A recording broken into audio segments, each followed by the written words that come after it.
Mass detentions, claims of sexual assault, excessive and lethal force. Allegations of human rights abuses in Iran are mounting every single day. We are now in a full-fledged human rights crisis.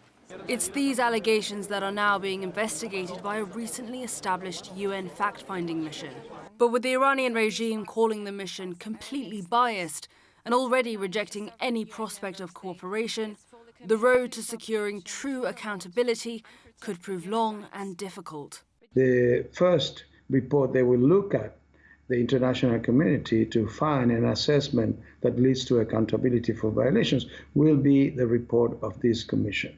What concrete steps can the UN and other members of the international community take to actually hold the Iranian regime to account? Let me be clear. We are not an army that intervenes in a country by force to make authorities change. The importance of this commission, they will focus on facts, violations, and people responsible for those. For almost 3 months now, Iran's security forces have violently cracked down on anti-government demonstrators. More than 400 people have been killed since protests first began in September.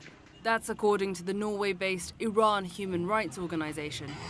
And as the death toll continues to climb, so does the list of protesters wounded by Iran's security forces. Among them is Saman. He sustained life-altering injuries while taking part in a protest in Tehran in October. The security forces were attacking us from 2 directions and from a very short distance, throwing tear gas from just across the road. We were standing 2 meters apart and the paintball bullet injured my eye. But I also sustained injuries to my skull and my jaw. Thankfully, the doctor was able to keep my left eye physically intact, but now I've lost sight in that eye. Despite his injury, Saman considers himself one of the lucky ones. He managed to escape from Iran shortly after being attacked. For his security, we are not disclosing his location. Saman tells us he is haunted by fears for his safety and that of his loved ones still in Iran. His injuries a daily reminder of the brutality his people continue to face. As soon as I return to Iran, I know that I could be arrested. If I am arrested, I don't know what will happen to me. The authorities will decide whether they want to torture me or even execute me. But Saman is not alone in his fear of being detained and executed. The death sentence is a reality faced by many protesters in Iran. Along with the United Nations, Amnesty International has raised concern over mass trials in which protesters are facing the very real prospect of execution, with children reportedly among those in detention.